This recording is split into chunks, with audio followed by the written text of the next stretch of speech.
Bem-vindos ao programa Um Fato, Duas Visões. Hoje com a nossa convidada, Heloísa Quadros Fagales, professora do curso de Psicopedagogia da Faculdade de Educação. É um programa organizado pela minha parceira, Márcia Almeida Batista, da Faculdade de Ciências Humanas e da Saúde, e eu, Neide Noff, da Faculdade de Educação. Bem-vinda, Heloísa, para você. E o programa de hoje nós vamos tratar de desafios à aprendizagem, déficit de atenção. Heloísa, o que é isso?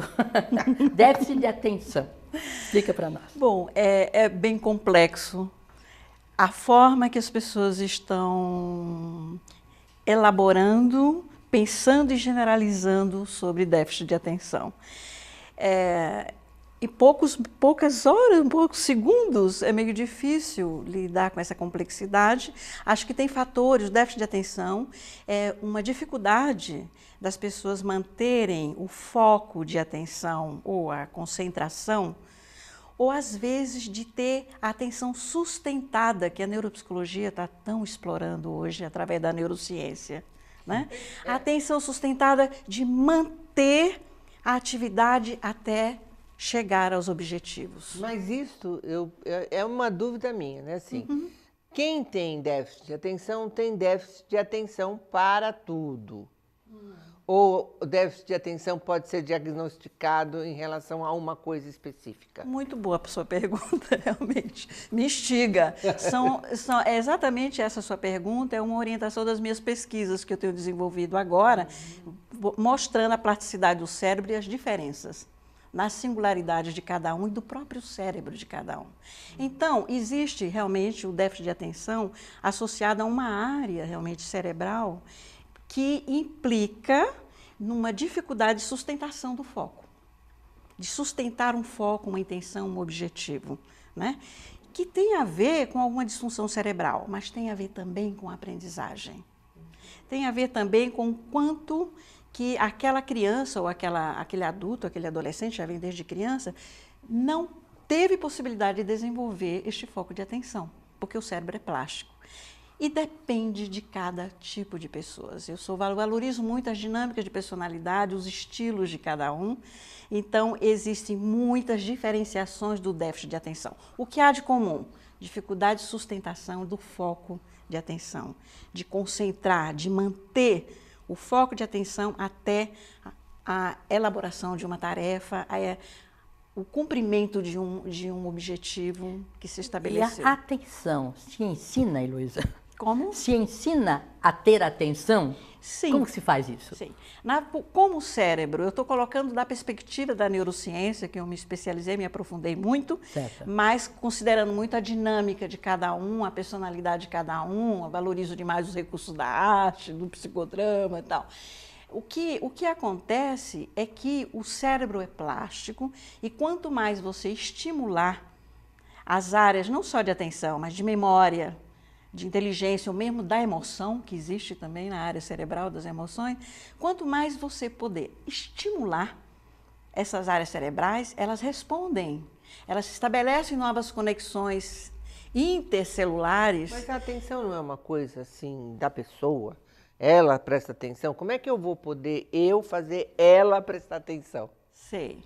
Bom, você está fazendo uma pergunta que me faz pensar na dinâmica da criança. Aí não é uma questão só da aprendizagem, mas de um estilo cerebral, um tipo de criança. Tem crianças, eu queria estar trazendo, porque eu valorizo muito essa questão dos tipos psicológicos da abordagem junguiana, na verdade, os estilos cognitivo-afetivos. Tem crianças que são muito imaginárias, intuitivas, e que elas são dispersas, elas não têm um foco de atenção, mas elas têm uma atenção panorâmica, elas têm um outro tipo de atenção. É que a gente coloca o déficit de atenção sempre em relação a um tipo de atenção, o tipo da atenção focada.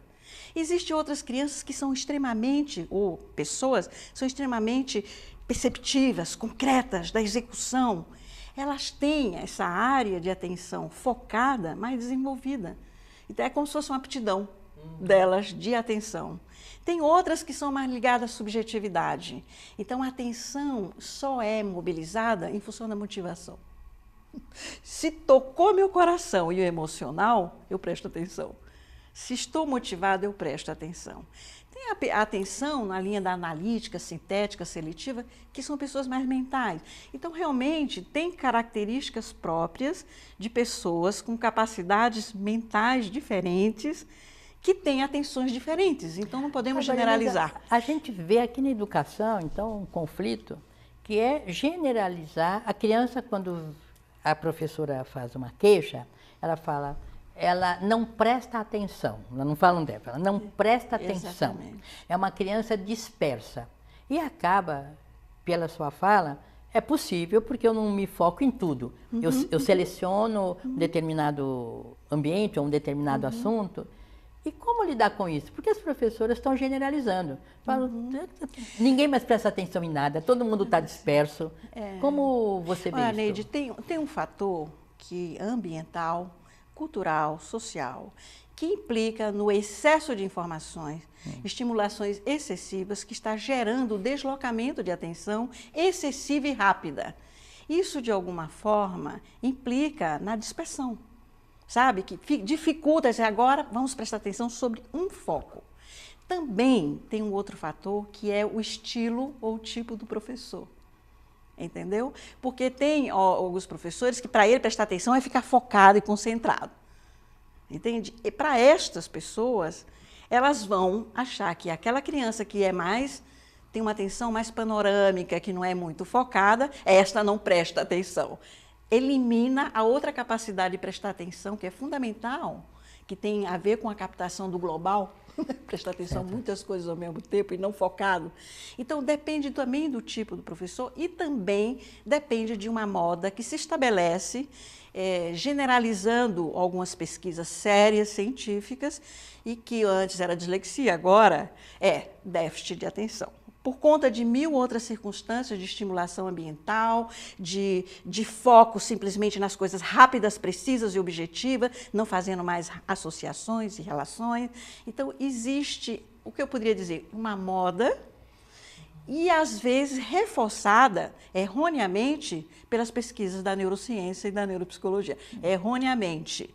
E aí já começa a fazer recomendações sérias precoces, sobre remédios e medicamentos para alterar o cérebro. Você, como se a atenção fosse alterada por medicamentos. E que a aprendizagem mobiliza assim, a atenção. Inclusive, as crianças ou pessoas que têm uma questão realmente de uma disfunção, está comprovado que você monitora o cérebro.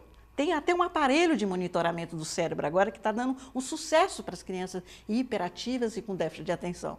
Então, o aprendizado faz processos de compensatórios no cérebro, entre as áreas, entendeu? Antes de precipitar no apoio químico, que às vezes é inevitável também. Quando? Entendeu? Quando que é inevitável? Você me deixou encurralada. Olha, quando você passou por todos os processos de aprendizagem, a psicopedagogia está muito envolvida com estes trabalhos agora ligados às inclusões, do déficit de atenção, não pensando só em medicamentos.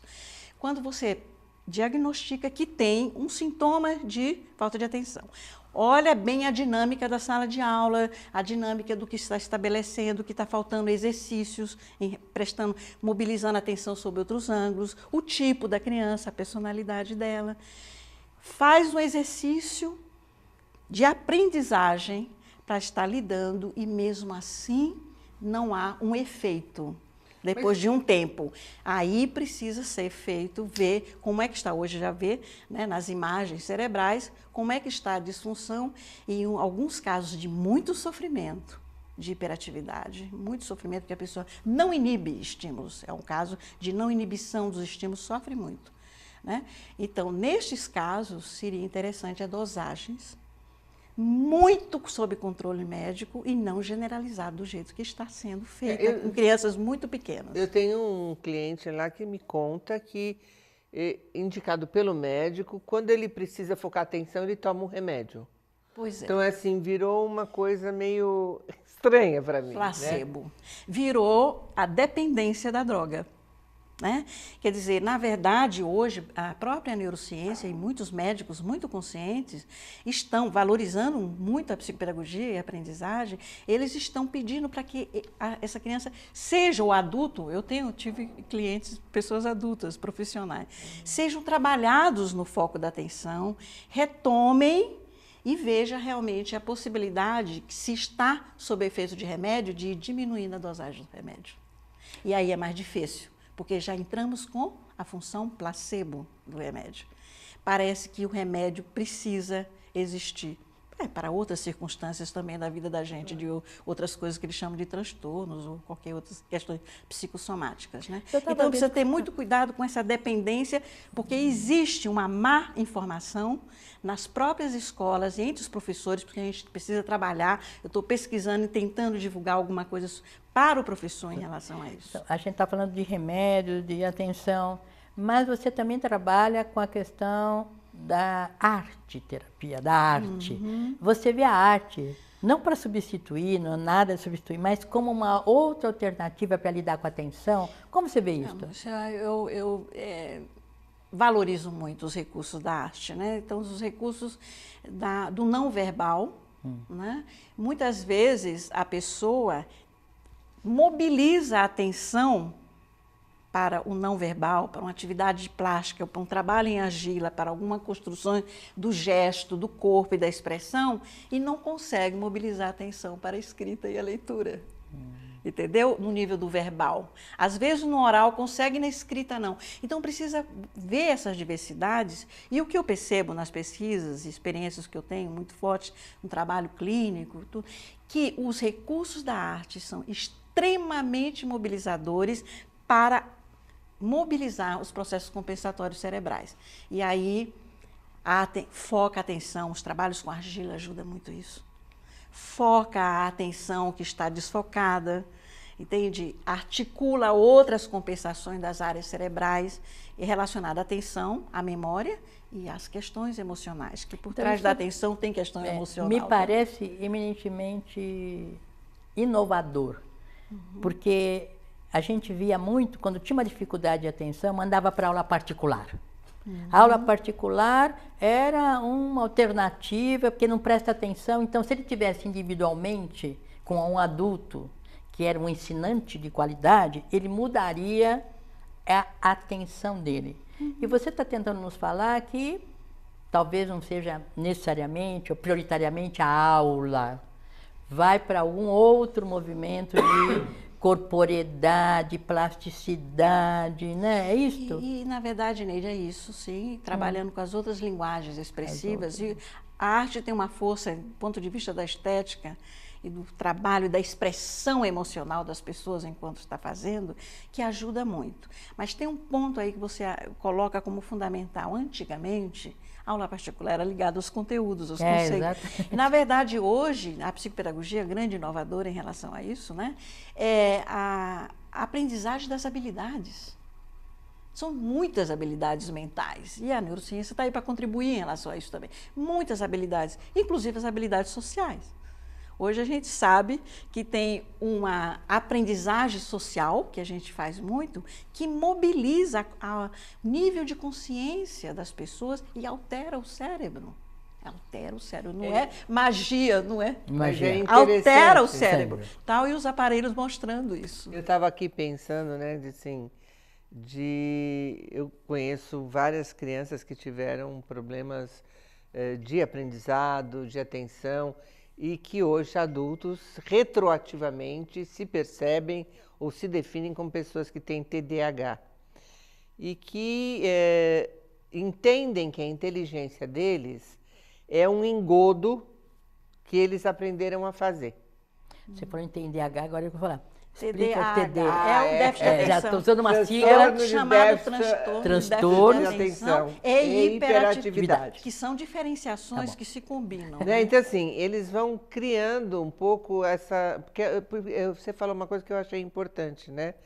De que ele possa entender que ele é uma pessoa inteligente. E que essa inteligência que ele tem não é um engodo. Porque fica um pouco essa ideia de que ele é um grande enganador, ele seduz, ele ele articula, então ele é um grande enganador, porque na escola ele é definido como aquele que tem problemas de atenção ou é simplesmente o burrinho da classe. Ele é meio burrinho, ele não entende. Agora ele consegue olhar para lá e dizer assim, ah, não, eu tinha TDAH. Mas essa concepção fica muito forte, né? Como que a gente pode lidar com isso desde o começo? É o que você está falando, eu acho que é bacana isso, porque, na verdade, o que está se estabelecendo como EGOD é o TDAH, quer dizer, entende? Porque, na verdade, nem sempre é TDAH, né? Há múltiplas inteligências, as pessoas são inteligentes e o foco de atenção, já que a gente está falando de atenção, ou de memória, ou mesmo as suas capacidades intelectuais, são diferenciadas. O que acontece é que ainda, infelizmente, nas escolas, não se valorizam. No processo do ensinar e do aprender, essas múltiplas, desde os anos 60 que a gente está lutando com isso, né, Neide? Muito tempo. 60, 70, pedagogo, psicopedagogo. E agora parece que teve algum movimento retroativo em cima do conteúdo, de uma forma mais conteudística, não é? E que, de alguma forma, deixa de lado essas grandes capacidades dessas pessoas. Este jeito articulador é uma grande capacidade emocional que essa pessoa tem, inteligência emocional, né? Que sabe articular muito bem, avalia muito bem e abstrai muito bem, mas com focos diferentes. É que na escola, de um modo geral, a ideia é da normatização, né? Da normatização. De buscar a norma. Mas a normatização poderia ser ligada às habilidades, né? A normatização não precisaria ser ligada só ao domínio dos conceitos. Se bem que os conceitos, porque as informações estão aí, no Google, em todos os lugares, né? Não é só passar informações e memorizar a informação, é pensar sobre ela, agir emocionalmente sobre ela, sentir, lidar com a subjetividade sobre ela. Quando você fala em habilidades e múltipla inteligência, que inteligências você está se referindo? Porque as pessoas pensam como inteligência uma coisa única. Elas, às vezes, têm dificuldade de perceber essas diferentes... A gente fala uma inteligência motora ou uma inteligência para movimento. Explica um pouco para nós que o sujeito pode ter mais de uma inteligência. Que é isso? Isso, pois é. Isso é lá desde Gardner, né, que trabalhou as múltiplas inteligências, ele mostrou muitas inteligências associadas a aptidões, que já se trabalhava isso nas orientações vocacionais, né, as grandes capacidades. Só que era só focado, e como o rei dominador, a inteligência lógica, matemática, conceitual, né, definidora, de relações de causa e efeito, e não olhavam as outras inteligências das pessoas, que é a capacidade de avaliar o mundo, avaliar as questões éticas, me avaliar, trazer a subjetividade, dialogar com o outro. Isso é chamada inteligência emocional, é interpessoal, intrasubjetiva, tem vários nomes que são dados. É uma inteligência. Tem outras inteligências que são do realizador, do concreto, do perceptivo, né? Que o lógico, o teórico, nem sempre tem essa capacidade. Mas agora, todas elas estão em nós, porque está aqui na área cerebral. Todas elas estão em nós. Agora precisa só reativar. Só nós temos, todas nós já temos isso. Já temos. Já temos. Então é uma questão de estar pegando. A questão sempre é assim. Será que eu tenho uma tendência? Sei.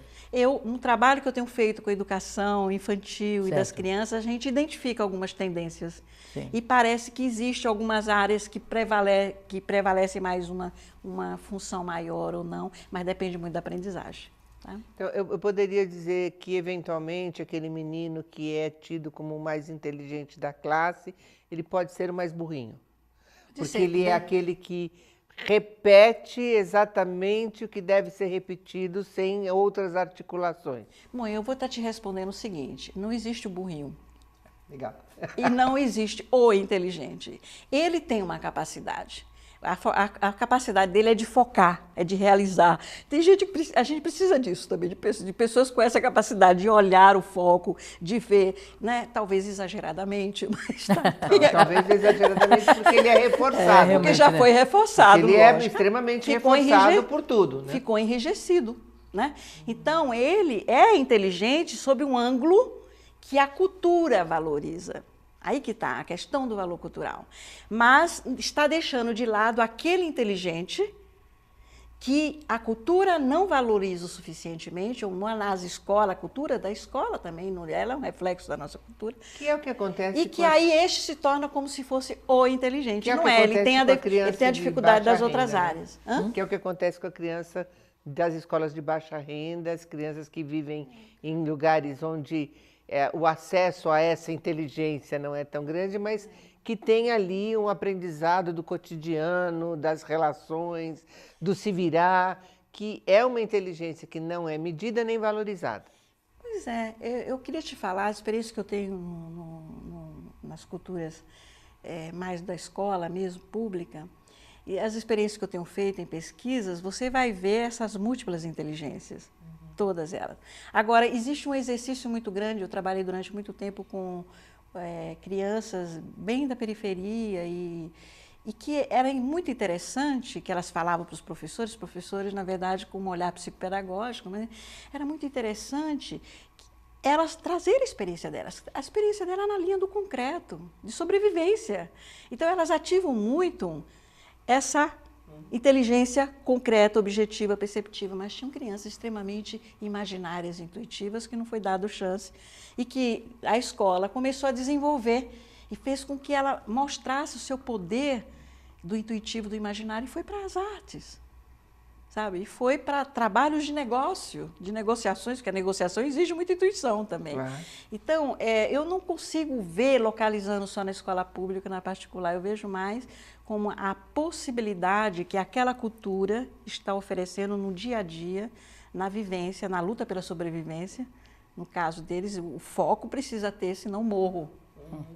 Eu não quero... Assim, de uma maneira bem drástica, bem eu não quero desfocar, mas eu não posso me omitir nesse momento como educadora, Heloísa. Nós estamos vivendo a Base Nacional Comum Curricular, que vem 60% de conteúdo que os professores vão receber, e nesse momento, esse conteúdo conceitual, ele vai, de uma certa forma, eu diria, não estimular, para não ser incorreta falar que vai negar, ele não vai estimular essas outras linguagens, essas outras inteligências.